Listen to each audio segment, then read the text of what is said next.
during the season, he was finding his way. Really learned the defense probably faster than anybody in Heat history as they come into what for most new players, John, and you can probably tell us best, is it right to say that it's a counterintuitive way to play defense, but a way that really works?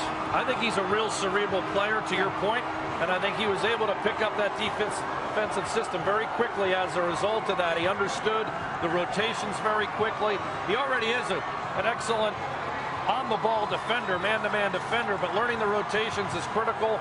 But he really earned the trust of Coach Erik Spoelstra, and he would consistently be on one of the best perimeter or post players towards the end of the season. He was playing four-men power forwards and centers and doing a solid job. But how about when he started flipping on the offensive switch? Yeah. Something amazing happened during the course of the finals where he really got hot, went on a stretch run where he hit 4 or more threes 3 separate times. They were helping off him, trying to clog the lane on LeBron and Wade, but Shane Battier got out beyond that arc and made them pay. John, it is absolutely amazing to hear these people shout out this joy for their Miami Heat as the player buses are making their way in front of American Airlines Arena, heading north on Biscayne Boulevard. The roar keeps getting louder as each bus goes by. Of course, there was great love for the Riley and Harrison families as they rolled through. Of course, they tipped their cap and gave great praise to Erik Spoelstra as he came through.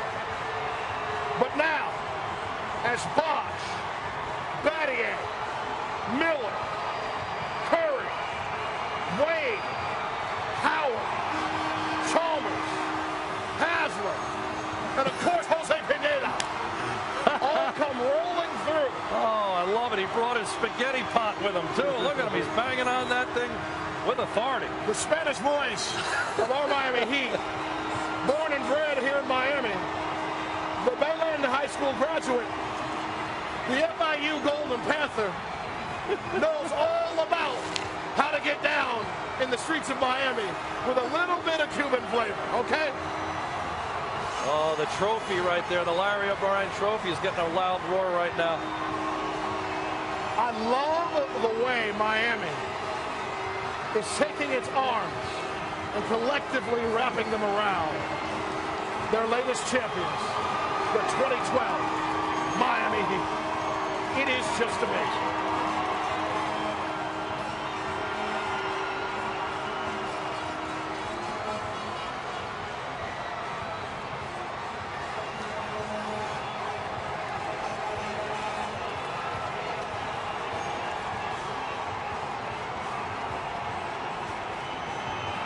Dwayne Wade's double-decker bus, now pretty much at the center position of American Airlines Arena.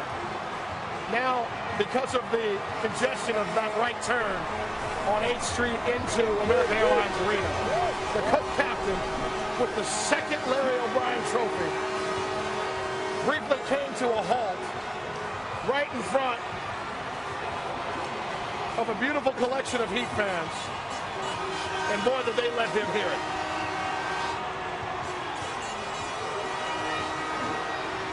Now, Mike Miller.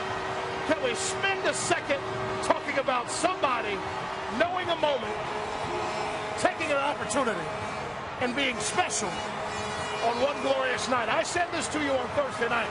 LeBron James, MVP of the season, MVP of the series. But John Crotty, who was the MVP of Game 5? Kind of hard not to pull against Mike Miller right there. He was tremendous knocking down that three ball. We talked about 7 of 8 beyond the arc. Set a record, actually, in NBA history for a non-starter to knock that many three-point shots down. Talk about your proverbial good timing. Mike Miller, he brought it. There was a moment where Coach Spoelstra was considering getting Mike Miller out of the game.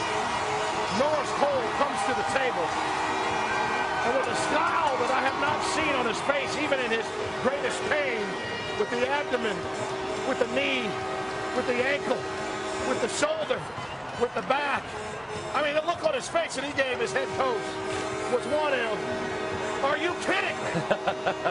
I have not been on fire like this for my entire time here. Yeah, he made his first two, and he did not want to come off that court, that's for sure. And Coach Malmstrom had the awareness to leave with his sharpshooter in the game, who finished with 7 threes, making his first 7 of his 80 attempts in a row.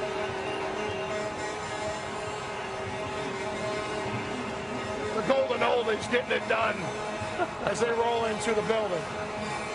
And now there is a bit of a tempo as the parade makes its way in. The Heat Street Band jamming for the people. Give them a little something to dance to. I mean, this isn't just a parade. This thing is a party. And nobody has a party quite like the Miami Heat. Now, just a little of an idea what will happen once these 38 vehicles make their way in. There will be a bit of a transition, and we'll continue our coverage here on Sun Sports. Frank Ford will be kind enough coming off the streets, take the host position with John Crotty, while I'm making the transition into our host position inside of American Airlines Arena, where 20,000 people have been collected and have been watching the proceedings of the parade. Once we get inside, there will be a transition. Of course, we will spend some time walking you through how we've arrived at this championship position.